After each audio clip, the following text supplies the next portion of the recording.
Les nuits vous paraissent longues, vous ressentez de la frustration, du stress, du mal à dormir, vous êtes à bout. Détendez-vous.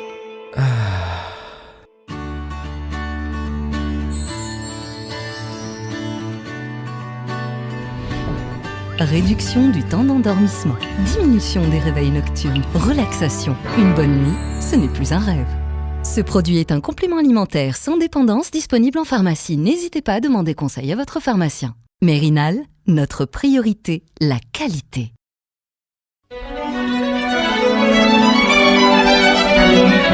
Pour bien s'entendre, il faut bien s'écouter. Rendez-vous sur M, la petite radio du Grand Maghreb.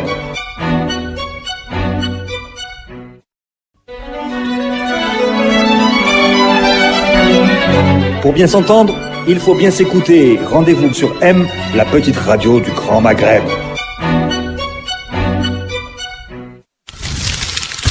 Radio M, le café presse politique.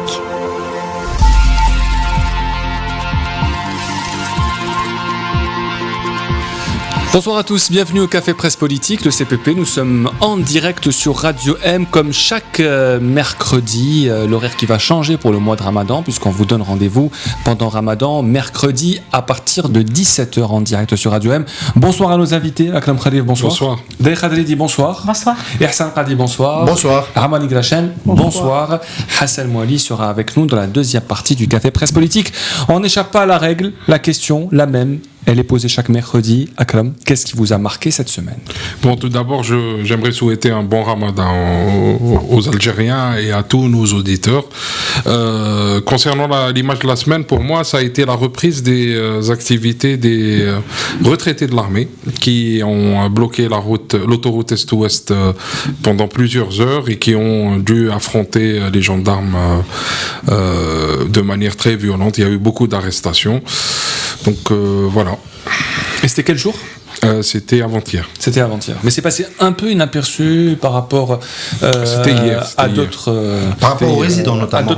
Non, c'était hier. C'était hier au moment où Alger était bloqué. Voilà. C'était hier, pas avant-hier, oui. Voilà. Pardon, le blocage du président et le rassemblement des médecins résidents. Voilà. Day Khadridi, qu'est-ce qui vous a marqué cette semaine ? Chercher quelque chose de positif dans cette semaine sanglante. Je pense à une démission en cascade à Google. Des employés de Google démissionnent parce qu'ils veulent dénoncer le fait que Google ait signé un contrat avec le Pentagone pour s'occuper de son programme d'intelligence artificielle, notamment avec les drones, et ils sont très inquiets. Il y a eu des lettres dans la presse, etc. Mais avant-hier, il y a eu 12 personnes qui ont démissionné. Akram, Ihsan Qadi, qu'est-ce qui vous a marqué cette semaine ? Chez Mohamed Sharif, un fait personnel. J'ai pas marié mes enfants cette semaine, mais on a fait un trekking de haute montagne à l'Al Khadija. Ça faisait longtemps que j'étais pas revenu au sommet de l'Al Khadija depuis 2002. Je disais à mes enfants, c'est un privilège, c'était le cadeau d'anniversaire. C'était un privilège, c'est un sommet qui est monté par 200 personnes durant l'année. Pas plus. Donc c'est quand même exclusif. On a trouvé 100 personnes au sommet qui étaient montées de l'autre façade. Et la bonne nouvelle, c'est que les Algériens sortent, marchent, profitent de leur magnifique pays. C'était une vraie bonne nouvelle de partager ce lieu magique avec des Algériens. Il manque quelque chose, il y a toujours un bémol. Il manque des étrangers. Et les étrangers sont bloqués par les visas. D'accord. Et c'est quoi le cadeau d'anniversaire ? C'était de les avoir emmenés à ce sommet. Maintenant, ils peuvent y aller tout seuls. 29 ans et 26 ans quand même. C'est pas des petits enfants. C'est un cadeau particulier. Amani Grachen, qu'est-ce qui vous a marqué cette semaine ? L'État algérien continue à bloquer les projets du plus grand industriel du pays. Il y a eu plusieurs lettres adressées à tous les responsables. Il y en a même 3 adressées au président de la République. Aucune suite. C'est un mépris flagrant à Issa Brab, à son groupe, aux travailleurs du groupe, mais aussi à l'entrepreneur qu'il représente. Je crois que dans la conjoncture actuelle où l'Algérie a besoin d'encourager l'esprit d'entreprise, c'est un crime contre l'Algérie que l'État algérien est en train de commettre. On commence ce café presse politique évidemment par ce qui s'est passé ce début de semaine en Palestine et particulièrement dans la bande de Gaza, avec plus de 52 Palestiniens pour être précis, qui sont tombés sous les balles de l'armée israélienne. C'était le jour... Je crois qu'ils sont 61. 61. Le jour de l'inauguration du transfert officiel de l'ambassade des États-Unis de Jérusalem à Tel Aviv. Un autre pays a suivi hier, c'était le Guatemala. Seuls 2 pays l'ont fait jusqu'à ce jour. C'est l'inverse, c'est de Tel Aviv à Jérusalem. De Tel Aviv à Jérusalem. 2 pays l'ont fait. C'était une journée de refus, une journée de colère, mais aussi une journée sanglante. C'était la journée la plus sanglante depuis au moins 4 ans dans la bande de Gaza. Comment vous avez vécu cette nouvelle flambée de violence voulue et assumée aujourd'hui par les États-Unis, qui ont affirmé hier par le biais de leur ambassadrice aux Nations Unies que Israël a fait part de retenue ce jour-là? Yassine.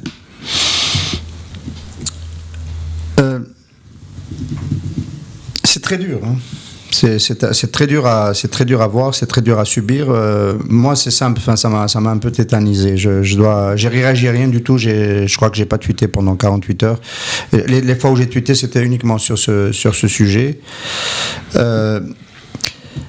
Voilà le courage des Palestiniens. Enfin, je m'attendais pas, sincèrement, après 2014, après ce qui s'est passé en 2014, des bombardements, la guerre sur Gaza, que la population de Gaza ait l'énergie. Là, elle a fait plusieurs semaines les vendredis, et puis qu'elle ait cette énergie d'aller en masse. Il y avait des photos qui montraient la marche vers la frontière. Très grand courage. Il y a quelqu'un qui a dit ici, ça a choqué beaucoup sur les réseaux sociaux, la solution en Palestine, c'est que les mères palestiniennes enfantent plus d'enfants et qu'elles donnent chacune un enfant à la cause nationale. C'est vrai que ça a choqué. Je n'ai pas envie de citer 2 fois de suite Abdel, mais c'est à ça qu'on pense. On est peut-être dans un cycle de sacrifice continu pour essayer de finalement obtenir quelque chose. C'est extrêmement dur. Khadridi. Oui, c'est très dur. C'est absolument obscène ce qui se passe en Palestine. De voir tous ces enfants, ces jeunes, ces vieux qui ils sont tués par des snipers. Donc c'est vraiment c'est terrifiant de les voir comme ça tomber et de voir en même temps l'inauguration par la fille de Trump de l'ambassade américaine à Jérusalem, de voir la représentante américaine parler de retenue de l'État israélien.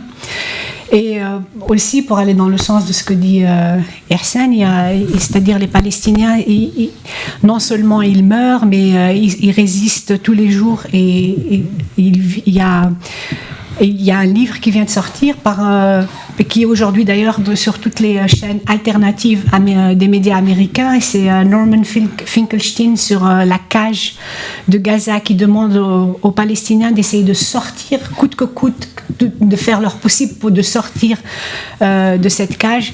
Et Norman Finkelstein, c'est un universitaire américain respectable qui lui-même est juif, dont les parents sont des survivants du Holocauste, qui a été mis au banc des universités, qui a été qui a été insulté, qui a été mis à la retraite, et il continue à produire, et il y a ce livre magnifique qui vient de sortir sur Gaza, et qui est une sorte de, il ausculte tout le système de cette prison qu'Israël a fait pour les Palestiniens à Gaza. La plus grande prison à ciel ouvert du monde. Akram Khaliev, il est en train de tenir ses promesses. Le président américain qui n'a pas du tout réagi à ce qui se passe. Plusieurs pays européens ont réagi. La France est le seul pays qui a condamné les violences à Gaza. Il est en train de tenir ses promesses, et je pense qu'il va continuer à les tenir sur le plan international. Peut-être parce que l'opinion publique américaine est traditionnellement très américano-centré, n'est pas très à l'aise avec les problématiques géopolitiques internationales, etc. Bien qu'ils aient beaucoup souffert des engagements des différentes mandatures de George Bush et Obama au Moyen-Orient et en Asie centrale. Je pense que fait, le plus gros souci, c'est la décomplexion avec laquelle aujourd'hui le sujet de la Palestine est abordé à la fois par les différents acteurs politiques internationaux et par aussi les acteurs arabes. Donc ça, je trouve particulièrement grave que, par exemple, les médias et même quelque part l'opinion publique égyptienne, par exemple, ou saoudienne, trouvent que ce qui se passe, enfin, essayent de trouver des justificatifs à ce qui s'est passé à Gaza en invoquant la non-intervention du Hamas qui est armé, ou en invoquant les différentes failles à l'intérieur de l'autorité palestinienne, et en s'écartant de l'essentiel qui est que 61 Palestiniens ont été froidement exécutés, car ce sont des exécutions.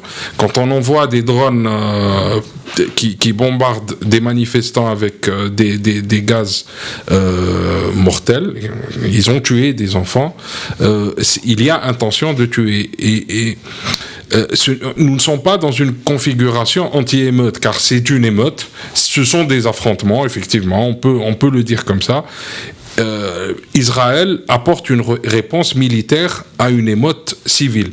Et ça, c'est totalement intolérable. Armani Glachen, lundi noir et position des pays arabes, qu'est-ce que vous en pensez ? Évidemment, quand il y a mort d'homme, il est légitime de parler de tragédie, quels que soient les morts, de quel bord qu'ils se situent, à vrai dire.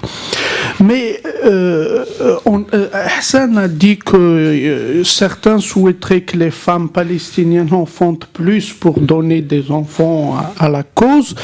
Moi, je rappelle une phrase de Mouloud Maamri que j'aime beaucoup: une guerre juste ne rend pas le sang moins visqueux. Donc, offrir comme ça des Palestiniens à la cause, ce n'est pas la bonne solution. La cause palestinienne, le malheur que vit aujourd'hui Gaza, il n'est pas la responsabilité des Israéliens seulement ou des Américains. Ce ne sont pas les Israéliens et les Américains qui prennent en otage les Gazaouis. C'est aussi le Hamas qui est une organisation violente, qui terroristes par certains moments, et dont les chefs sont des pachas qui vivent en dehors de la Palestine.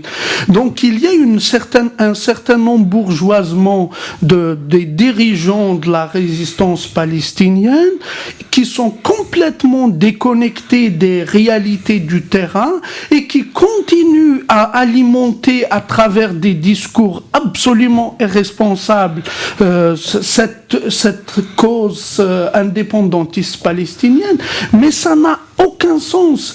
La Palestine avait une chance en 67. Elle devait accepter, comme l'avait réclamé à l'époque. 48. Non, je parle des frontières de 67, quand Bourguiba, le président tunisien, a conseillé aux Arabes de soutenir cette option. Tout le monde l'a traité de traître à l'époque. Aujourd'hui, la Palestine représente 10 fois moins que ce qu'elle représentait en 67. Je pense que la Palestine a perdu sa bataille sur le plan diplomatique. Aujourd'hui, même les pays qui soutenaient traditionnellement cette cause s'en détachent progressivement.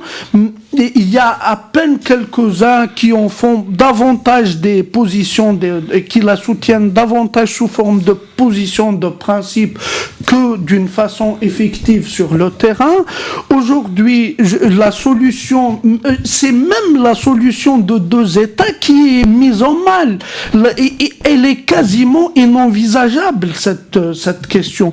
Donc, on est dans une crise où c'est carrément la cause palestinienne qui reste à redéfinir, et je pense que privilégier la confrontation et la guerre, ça va servir tout le monde sauf les Palestiniens. Je te fais savoir que tu as parlé depuis 5 minutes, que tu n'as pas ne serait-ce qu'une demi-seconde évoqué Israël. Tu as parlé de tout le monde, sauf de ceux qui sont en train de tirer sur des enfants et sur des civils palestiniens. J'ai dit que les Israéliens ne sont pas les seuls responsables. Parce que si... Les Égyptiens aussi, tu as raison, à Gaza, oui. L'Égypte enferme les Palestiniens, tu as parfaitement raison. Les Saoudiens aussi. Parce que le Hamas, on a dit... Mais moi, contrairement à toi, moi je pense pas qu'ils aient perdu la bataille diplomatique, je pense que c'est le contraire en fait. Bon, si on parle de Bahreïn et de l'Arabie Saoudite, si c'est de cette bataille-là, effectivement, je sais même pas si elle est diplomatique. Ces gens-là, ils ont choisi Trump parce que c'est leur allié contre l'Iran, etc. Et donc ils le disent clairement. Mais par ailleurs, je pense pas que le peuple palestinien, parce que moi, contrairement à toi, je refuse de confondre le peuple palestinien avec des dirigeants qui se comportent mal. Je vois comment cette population-là résiste et survit, et par exemple comment ils gagnent des victoires sur le plan diplomatique, sur le front avec le mouvement pour le boycott BDS, et par exemple. Et ça prendra du temps, mais aux États-Unis, par exemple, la majorité écrasante des jeunes ne sont pas des supporters d'Israël. Donc, moi, je suis extrêmement gêné par le parti pris idéologique de. Vraiment, j'ai le sentiment que c'est un éradicateur algérien qui est en train de transposer la scène algérienne en Palestine, parce qu'en fait les responsables dont tu parles, qui sont bourgeoises et qui envoient les autres à la mort, ce ne sont pas les responsables Hamas. La direction de Hamas, à part Khaled Mashal, elle est en Palestine. Ils en ont perdu beaucoup, notamment ce Cheikh qui était handicapé, qui est Cheikh Yassine. Donc c'est pas eux qui sont bourgeois, c'est les sécularisés modernistes entre guillemets, malheureusement l'équivalent de notre FLN. Qui eux effectivement sont bourgeoisés, et par contre eux ils sont dans un processus.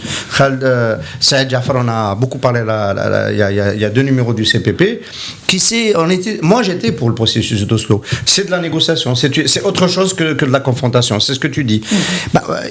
C'est l'échec de ce processus que tu appelles de tes voeux qui donne aujourd'hui, qui a donné Hamas dans la bande de Gaza, qui donne les morts d'aujourd'hui, qui a donné la deuxième intifada, et ainsi de suite. En fait, la question, c'est pas, il faut pas aller à la confrontation.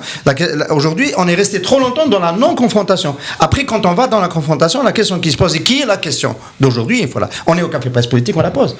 Comment aller à la confrontation? On y va avec des armes, on y va en jouant sur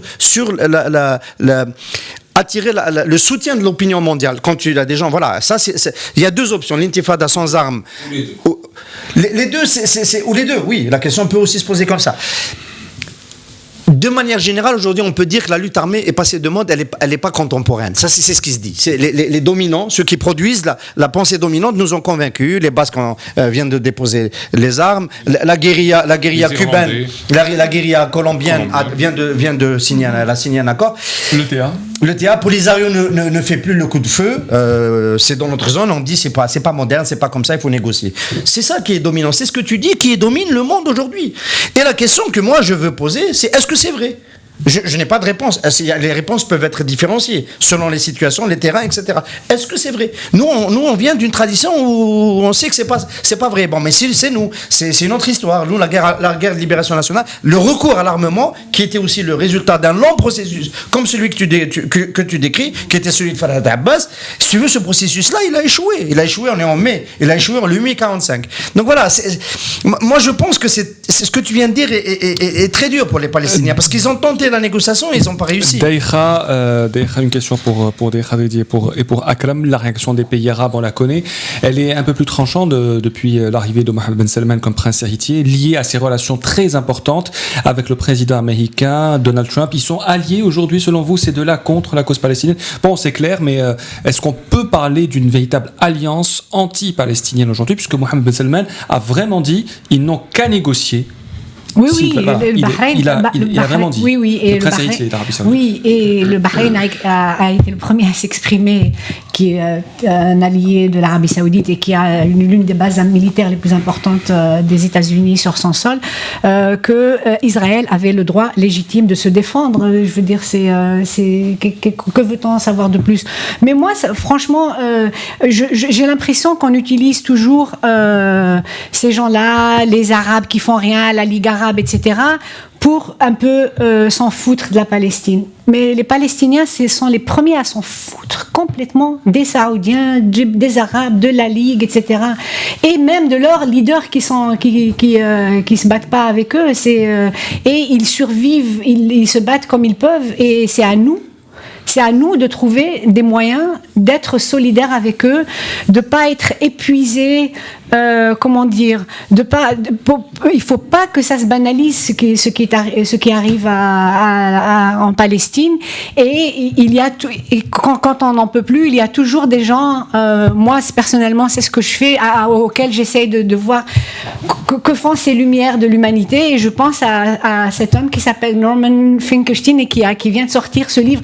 Et je vous dis, c'est un livre très important sur qu'est-ce que c'est Gaza aujourd'hui, c'est tout. Bon, il y a eu la réaction algérienne qui n'est pas comme celle celle du Bahreïn. L'Algérie a dénoncé le lendemain, mardi matin, dénoncé avec la plus grande vigueur. Le président Bouteflika, nous en parlerons en deuxième partie, a dénoncé aussi lors de sa visite de la grande mosquée. Akram, toutes ces dénonciations, cette position officielle algérienne qui est la même, qui est constante, on ne l'a pas retrouvée sur la une d'El Moudjahid mardi matin. Oui. La une de la honte, vous l'avez aussi déclaré. Oui. Comment expliquer cela Comment expliquer cela de la part d'un journal public? Non, connaissant en plus les débats qui tournent autour de la composition d'une une dans un journal sérieux, qu'est Al Moudjahid, on se pose beaucoup de questions. On se pose énormément de questions. Est-ce que c'est un lâchage? Est-ce qu'on n'a pas voulu déranger les États-Unis? Ou est-ce que tout simplement on a cédé à la fainéantise du bouclage tôt? Qu'est-ce que vous en pensez de la une d'Al Moudjahid? Je crois qu'ils étaient très occupés par autre chose. La visite du président. Non, de celle du lendemain. Oui, mais c'était l'annonce de. Ouais. Oui. Enfin, j'ai posé la question à un des responsables. On m'a dit on a reçu une bannière de publicité à la dernière minute et on a préféré gagner de l'argent. Ah, c'était très sérieusement. C'était la bannière qui était à la place de l'information sur la Palestine. C'était l'un ou l'autre. Et donc c'est la bannière qui est passée. Est-ce que la une de Moudjahid vous a choqué, Amani Grachen? Sincèrement, je ne l'ai pas vue. Oui, c'est une une d'El Moudjahid avec une dizaine d'informations, il faut le dire, mais sans aucune allusion au massacre de Gaza. Non. Non. Je voulais revenir quand même sur ce qu'on a lancé comme débat. En fait, il y a une seule faction franchement anti-israélienne en Palestine, c'est le Hamas et c'est une organisation terroriste. C'est tous les Palestiniens. Par contre, les autres Palestiniens laïcs... Pourquoi les terroristes, Hamas? C'est une organisation qui milite pour un État théocratique. Et militer pour un État théocratique, c'est du terrorisme. Pourquoi ça? Un État théocratique. Attendez, le clergé iranien est terroriste. Les wahhabites, c'est des terroristes. Il y a une différence entre. Non, d'une certaine manière. Les brigades rouges en Italie, c'est des terroristes ou pas? Oui. Le pape. Donc c'est pas le propre des islamistes. Oui, le terrorisme n'est pas que matériel. Le FLN était terroriste. Comment? Ah non, on était dans une logique révolutionnaire, c'est différent. De libération nationale, c'est la même que celle des Palestiniens. C'est exactement la même. C'est l'aspect religieux qui vous dérange dans le Hamas. C'est une posture idéologique. Si tu es religieux et que tu luttes pour l'indépendance nationale, donc tu es terroriste. Non, militer pour l'indépendance, c'est une chose. Militer pour instaurer des règles atemporelles au nom de Dieu sur terre, ça c'est du terrorisme pour moi. Bon, je reviens, les intellectuels... Il faut le relire Fanon, hein, sérieusement, très sérieusement, il faut relire Fanon. Oui, France Fanon. Oui, il va le republier d'ailleurs. J'allais dire, les intellectuels palestiniens anti-israéliens, ils en font, à mon sens, un fonds de commerce, parce que ça dure trop longtemps et c'est pas efficace du tout. Faire des poèmes pro-palestiniens pendant 50 ans, ça c'est pas sérieux. Il s'est passé quelque chose. Je ne suis pas à jour. Hein. Il y a il y a eu la Cisjordanie est administrée par une autorité palestinienne. C'est le résultat d'une intifada. Ils étaient dehors, ils étaient à Tunis. Arafat, il était à Tunis. Donc il y a eu les accords d'Oslo, ils ont gagné quelque chose. Ils ont gagné un demi-pays, un bout de pays. Mais dire que ça a servi à rien du tout, à mon avis, c'est une erreur. Ils en ont perdu 10 fois, 20 fois plus, sinon 30 fois. Après, pour revenir à ce que tu disais sur les phénomènes de violence et d'utilisation de la violence, je suis pas tout à fait d'accord. C'est vrai que les grandes organisations qu'on connaissait avant, IRA, ETA, EZLN, FARC, etc., sont en train d'abandonner la lutte, mais on a aussi une tendance inverse depuis Daesh de mercenarisation de la revendication politique. On a eu Daesh. Ce matin, je publiais une photo de volontaires norvégiens qui se battent en Syrie aux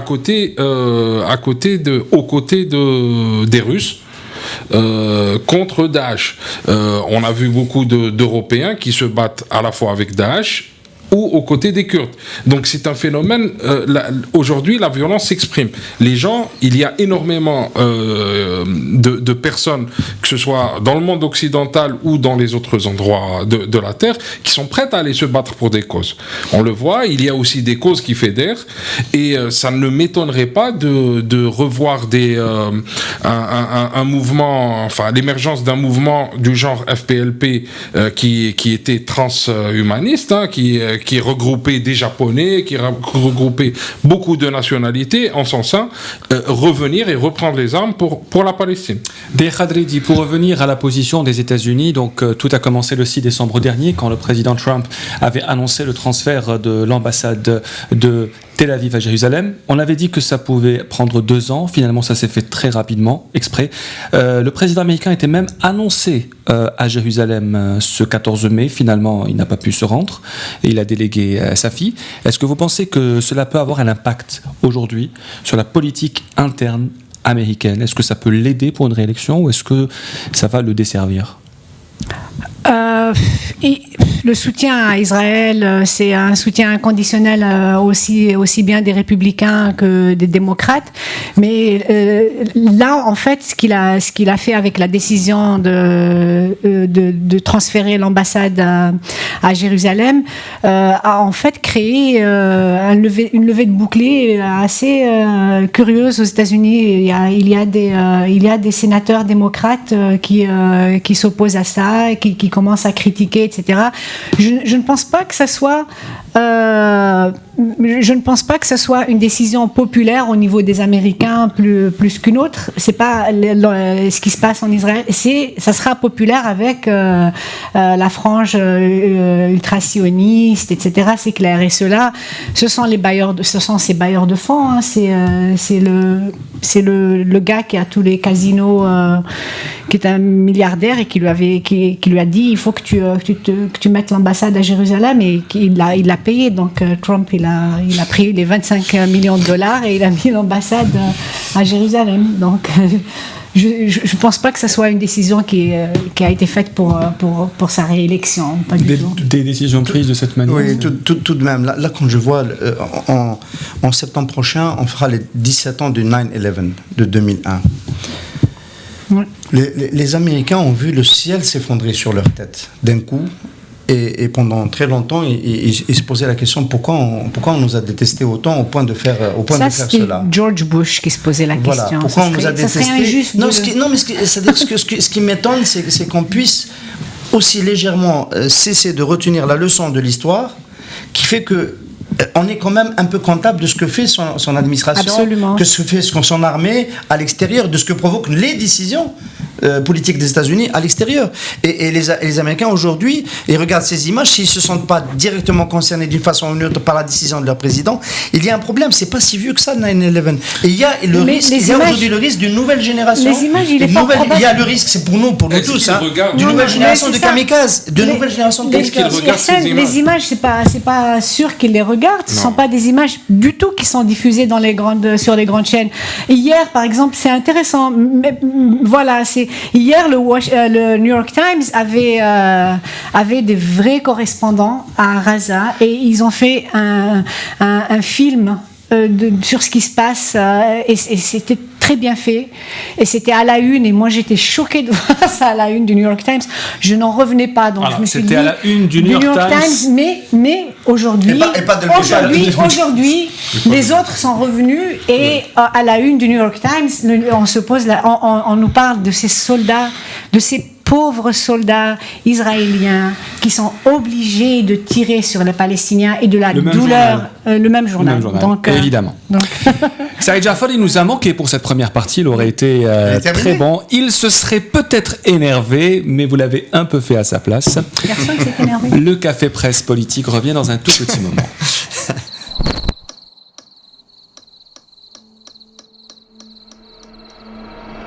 Les nuits vous paraissent longues, vous ressentez de la frustration, du stress, du mal à dormir, vous êtes à bout. Détendez-vous.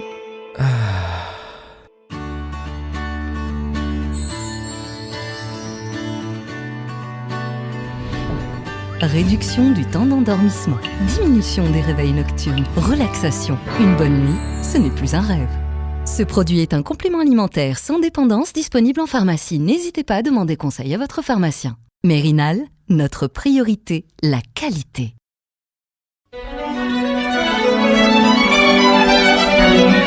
Pour bien s'entendre, il faut bien s'écouter. Rendez-vous sur M, la petite radio du Grand Maghreb.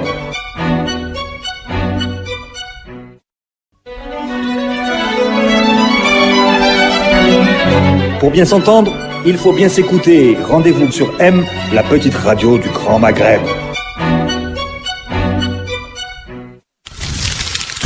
Radio M, le Café Presse Politique.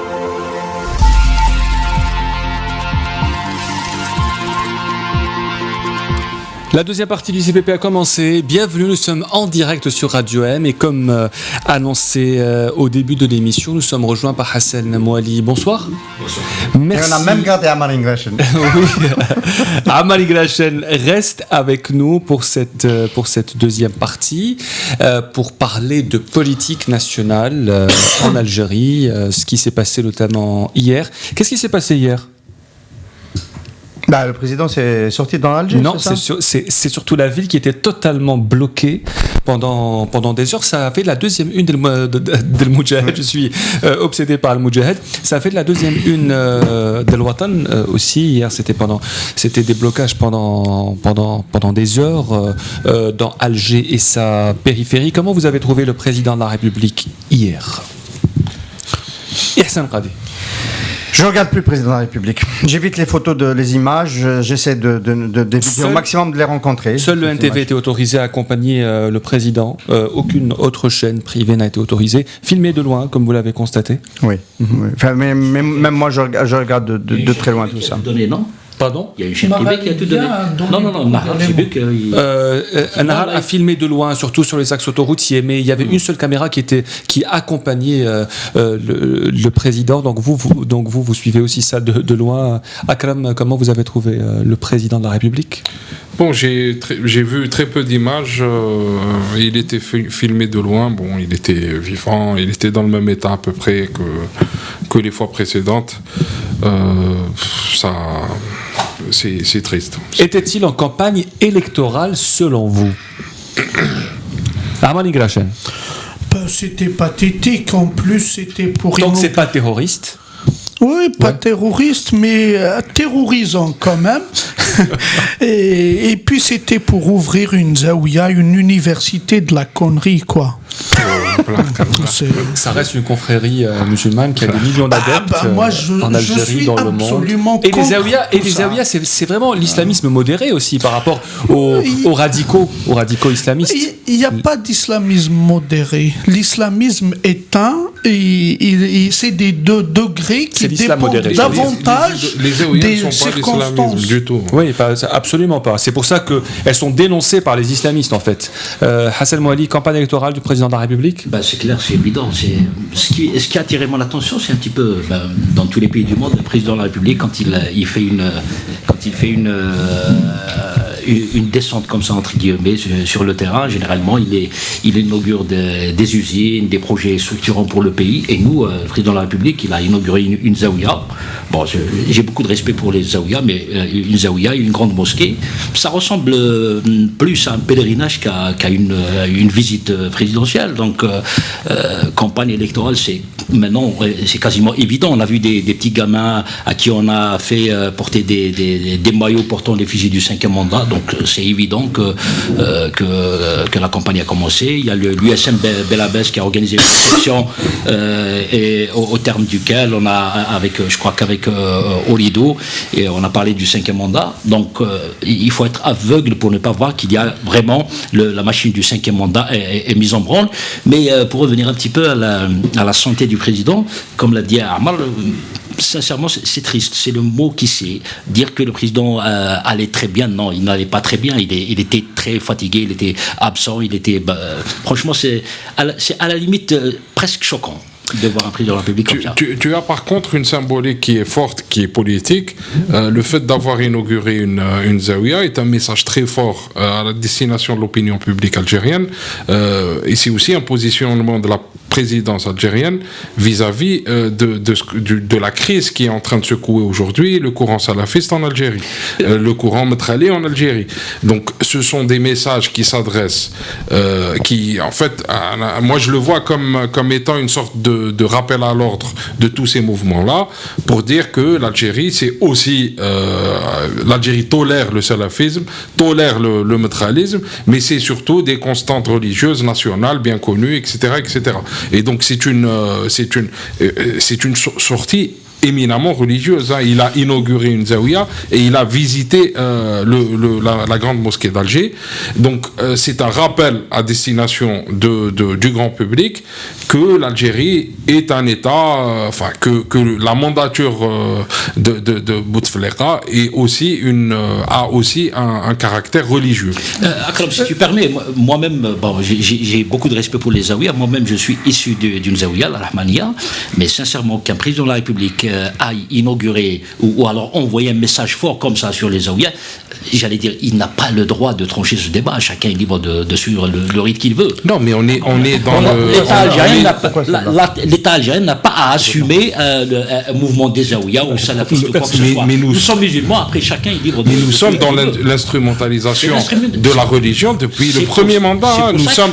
Moi, je rappelle que pendant le premier mandat, Sonatrach finançait des zaouïas, Sonatrach faisait des appels d'offres.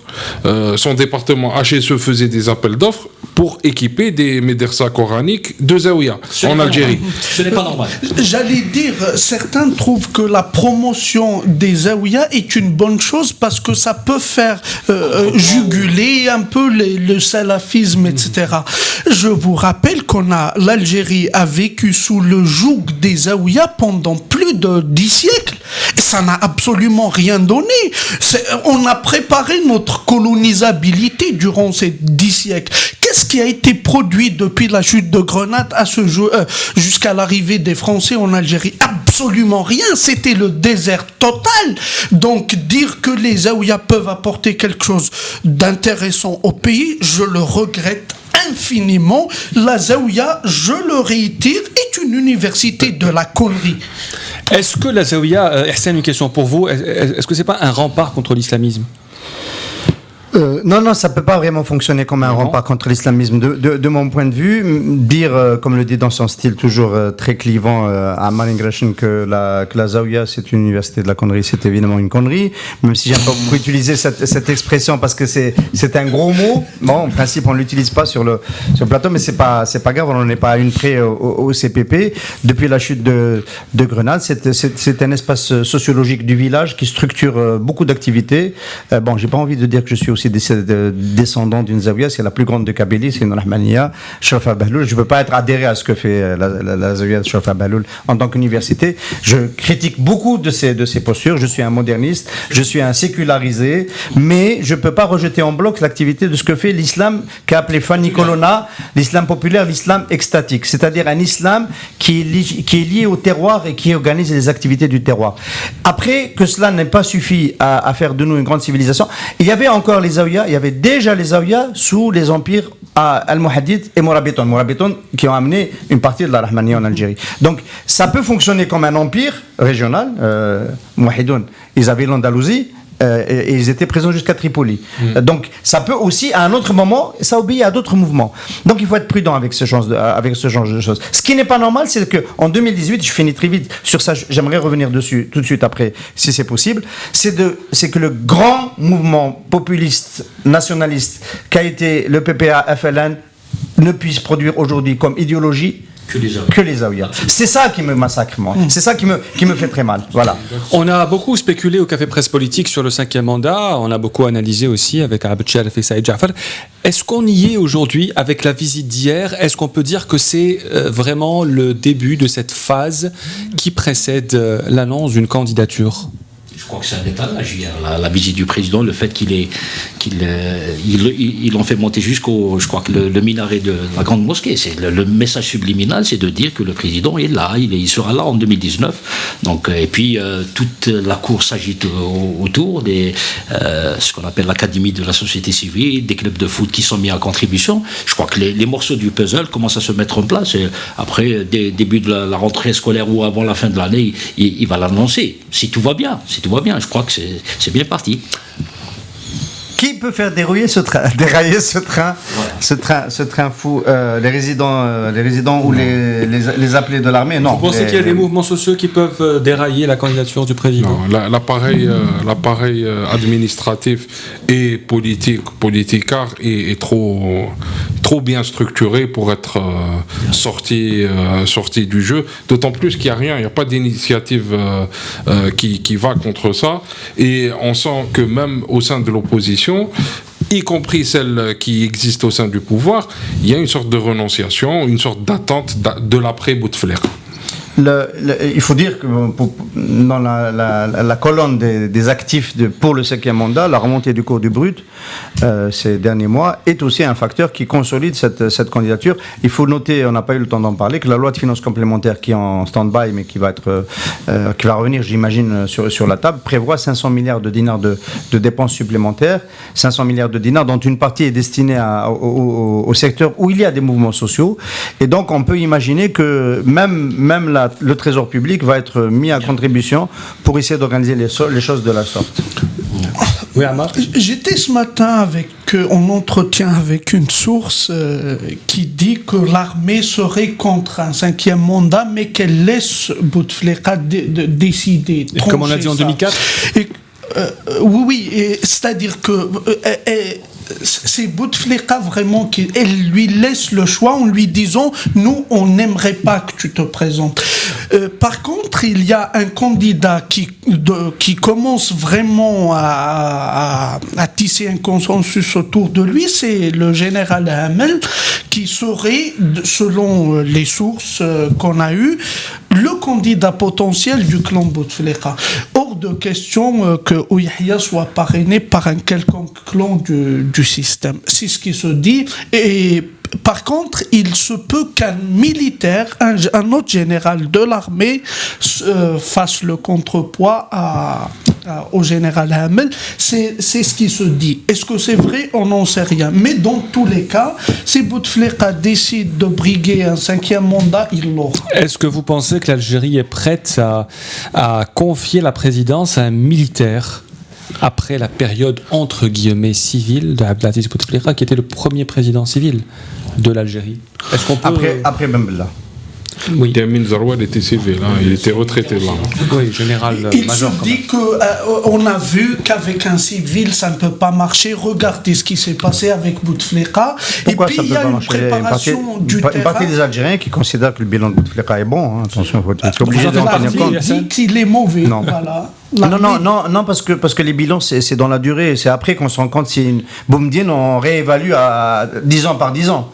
Donc c'était très bon peut-être au moment où il est décédé. Et si c'est on moins suit bon. cette logique à Amal, on ne peut pas soupçonner un militaire de pouvoir mieux faire qu'un civil quand même. Un militaire, il manie les armes, il est stratège et tout, mais en politique, il s'y connaît pas très bien. Donc Hamel ou quelqu'un d'autre, je ne pense pas qu'il soit un bon client pour présider un pays aussi grand que l'Algérie. Après, moi personnellement, ma conviction est que Bouteflika est élu de 99. Quelqu'un m'a dit qu'il aurait dit Melmoura Dial Alia. Voilà, c'était Chef Messaadi qui avait dit ça. 99-2019. Donc jusqu'à c'est pas un mandat à vie, mais c'est un mandat à mort, je dirais. Malheureusement. Donc aussi longtemps qu'il sera en vie, je ne pense pas que le président Bouteflika va renoncer à se représenter, quitte à ne pas parler, quitte même à ne pas faire l'investiture. C'est ma conviction. Chef Messaadi a dit Bouteflika, c'est Del Bouradia Al-Alia sans escale. Non, je voulais juste savoir où l'armée s'était exprimée, où elle avait exprimé son désaccord avec attends, là, la question s'adresse à Amal Mingrachen. Il ne peut pas donner sa source à l'antenne. Non, mais où c'est dans les rouages de l'État, ça parle, ça discute entre les responsables. Il est clivant aussi. Les militaires, on dit aussi qu'il est clivant, il ne fait pas l'unanimité. Alors, j'ai envie de dire juste un mot sur la proto-candidature de Général Hamel. Général Hamel est devenu un possible candidat du camp présidentiel pendant l'été 2013, quand Bouteflika était au plus mal, après son AVC du 27 avril 2013. Il fallait essayer d'envisager quelque chose, et dans le camp présidentiel, Hamel est proche, il est de Tlemcen, il est du Sérail, et il a été à un moment donné effectivement question de Hamel. L'autre possibilité, c'était évidemment Abdelmalek Sedel qui était premier ministre.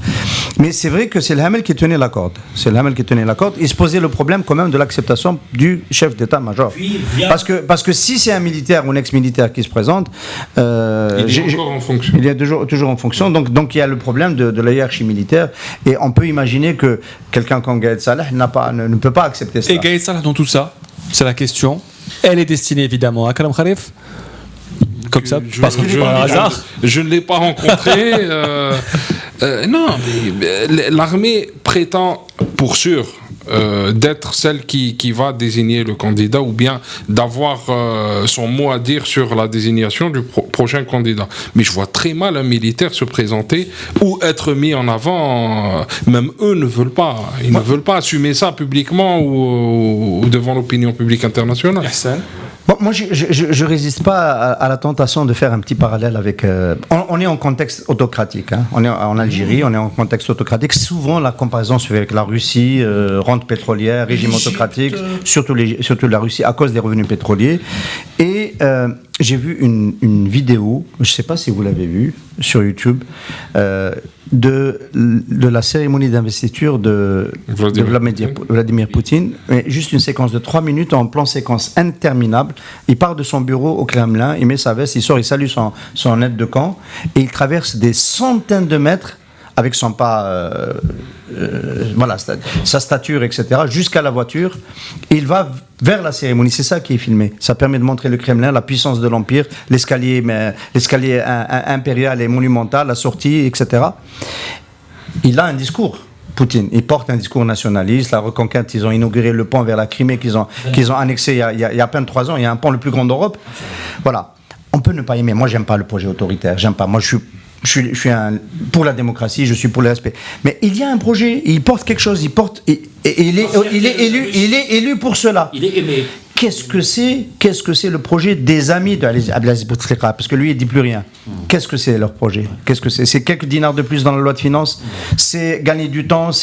Qu'est-ce que c'est leur projet? Ils sont en train de nous mener dans le mur. Bonne question. Ouais, absolument.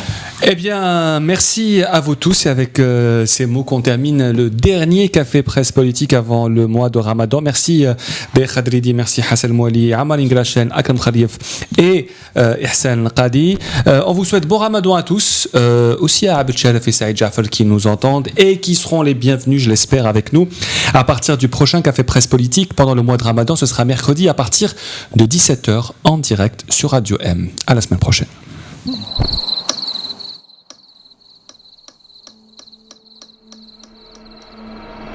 Les nuits vous paraissent longues, vous ressentez de la frustration, du stress, du mal à dormir, vous êtes à bout. Détendez-vous.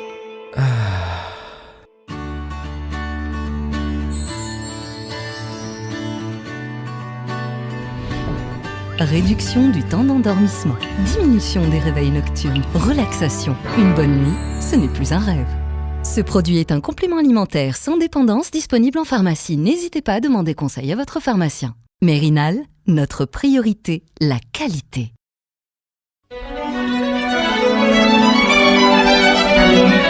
Pour bien s'entendre, il faut bien s'écouter. Rendez-vous sur M, la petite radio du Grand Maghreb.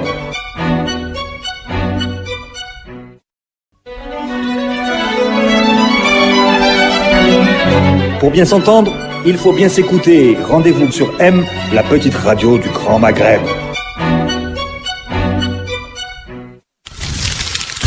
Radio M, le café presse politique.